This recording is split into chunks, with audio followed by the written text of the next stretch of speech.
the way the death penalty has developed in our country, it is not something we attend to. It's hidden. The majority of us have no reason to even reflect for a minute on the death penalty. It took courage to say slavery is wrong when it was still legal and socially acceptable, and I think the same is true of the death penalty.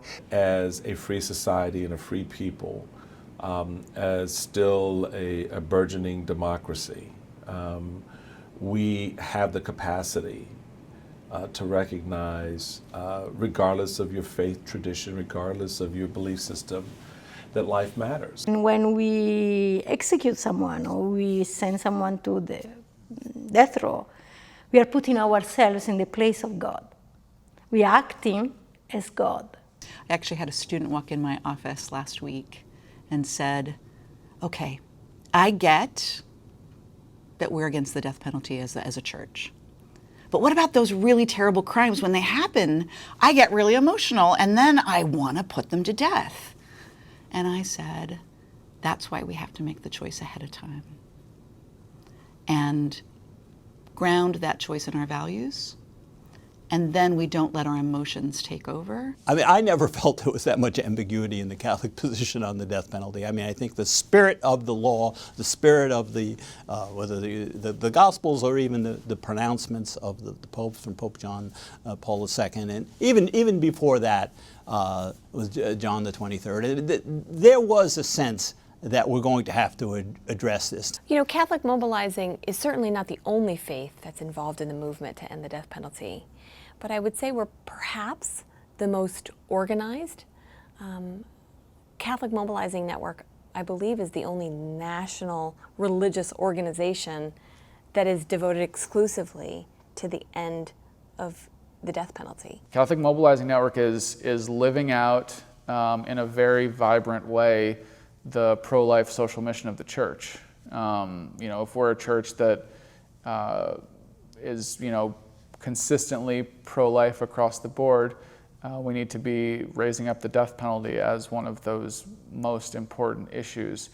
And so there are certainly some funders that, you know, want to affect, you know, a very broad swath of pro-life and social justice issues, and Catholic Mobilizing Network fits seamlessly into that kind of a desire for impact. I see more and more states taking up the issue, more and more states having the debate.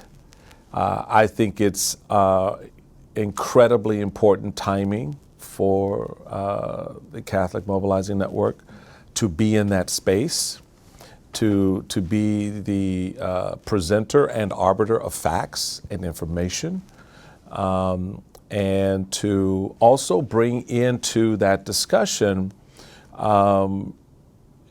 in a very delicate way, but no less important, the sense of urgency around the value of the proposition of life and why it matters. One of the things that has been so inspiring for me is to see that over the last 10 years, 7 states have repealed the death penalty.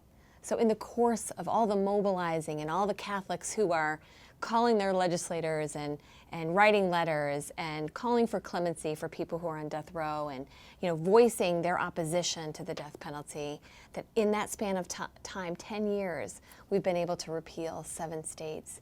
And 4 more states have declared governor-imposed moratoria, which means that there's no executions on that governor's watch. And yet every execution that we continue to see is too many, and so we can't end it quick enough. We got to continue with the urgency that people's lives are at stake, and that Christians have a role to play to be the conscience of our nation on this.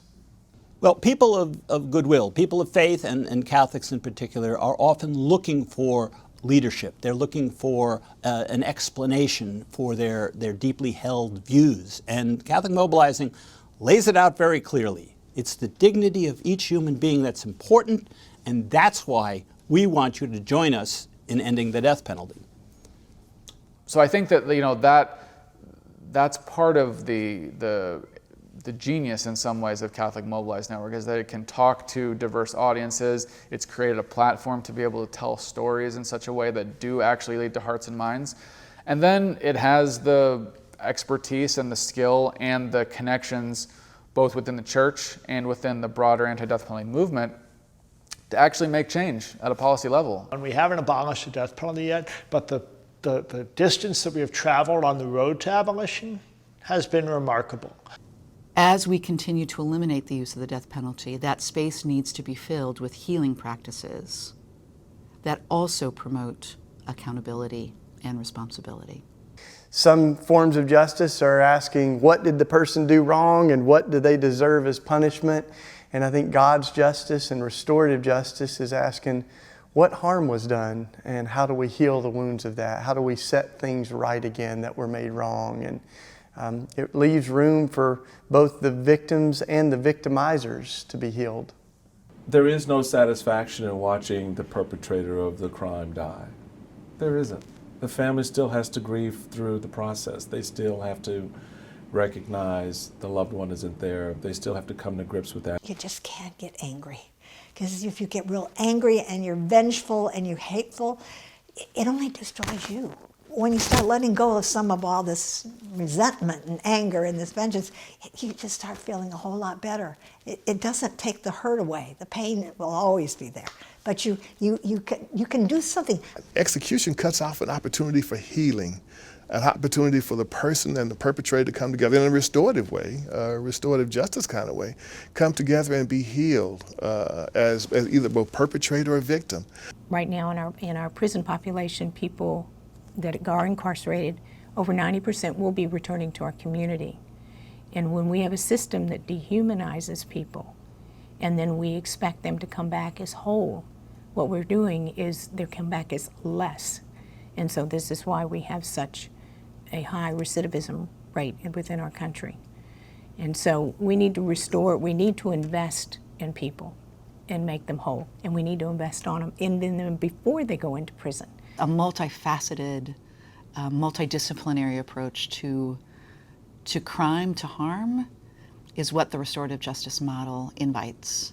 And we know from those few instances in the country where it's done and done well, that it can be incredibly powerful in not only healing the individuals involved, but beginning a healing process for the community.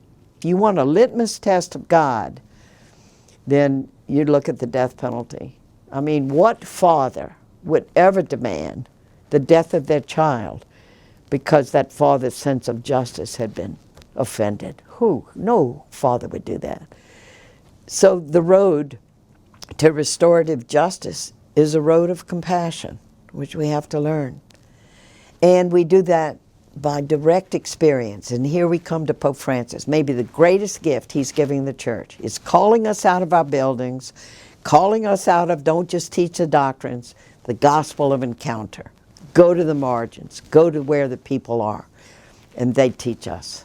When we were first launched, I studied up on all the facts and went out and started arguing all of the death penalty facts and the cost issue, and basically it came down to, as far as that my facts against your facts, and we both left, leaving each of our facts were the right facts, and there was no change of heart.